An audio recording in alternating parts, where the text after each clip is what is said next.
What's going on, Daily Dosers? I'm bringing you today's dose. My name's Austin. I'm one of the pastors here at North Coast, and in 5 minutes, I get to tell you about the complicated story of Jephthah. And then let's dive in and figure out how we can apply his story, his lessons, and his life to our life today as we go out wherever you're at and we try to follow Jesus Christ and obey what he commands us to. So we're going to jump into the book of Judges, and this is Judges 11. And Jephthah comes into the story when the Israelites were calling out to God because they needed leadership, they needed a king, but then there was this cycle of ups and downs where they would continue to fail and start to serve other gods. They'd get taken over by other nations. They would start living in the flesh and of the world. And then when that would happen, they realized that times were tough, so they'd call out for God and say, we need your help. And so Jephthah is one of our judges, and he's a complex character because he's got a fun little story here. And so what happens is he's kind of like Jacob. He gets ousted from his family, and they go out and they try to find him once the Ammonites have come and taken over their land. And they're like, we need somebody to lead us. We need Jephthah. So they go and they find him, and he's like, why are you guys coming to me now for help? Regardless of that, he comes to this agreement. He reaches out to the king of the Ammonites, and basically the king and he get into like a Facebook political squabble where they just keep arguing back and forth over whose land this is supposed to be and what they're doing there. And at the end of the day, they like kind of agree to disagree.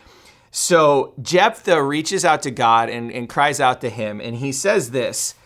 In verse 30, Judges 11, verse 30, he says, and Jephthah made a vow to the Lord, if you give the Ammonites into my hands, whatever comes out the door of my house to meet me when I return in triumph from the Ammonites will be the Lord's, and I will sacrifice it as a burnt offering.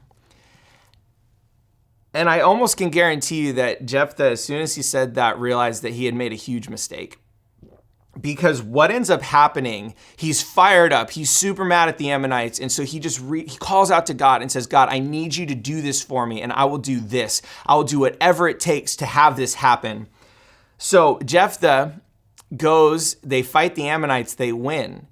And spoiler alert with this story is when he gets back home, it's his daughter that comes out of the house. And through sorrow and some emotional toil, Jephthah realizes that he has to sacrifice his daughter because he made this promise to God and God came through.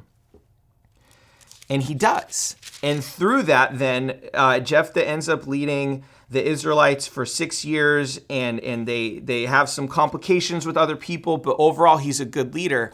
And it's just a reminder for us as we apply this story to our life to, one, be careful what we wish for, because I feel like so often we call out to God for help and we're like, we're going to do whatever we can. But as humans, so often we fail. God, if you do this, I am going to follow you full-heartedly and do whatever you say. And then next thing you know, we stumble and we fall. And so often I think the lesson for us to learn here is God doesn't want our future promises. He wants our obedience today.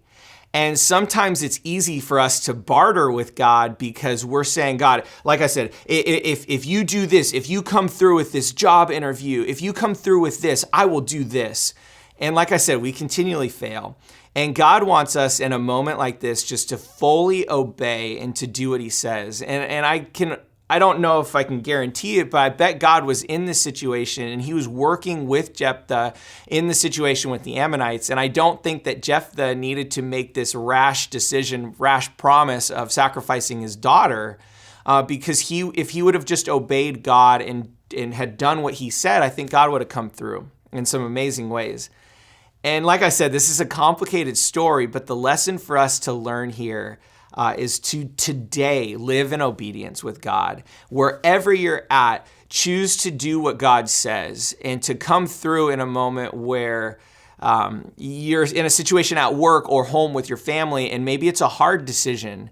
But through that, you can glorify God by obeying him. And that's a lesson that we can learn from Jephthah today as we go out, wherever you're headed. And I just love to see what God's doing in our life through our obedience.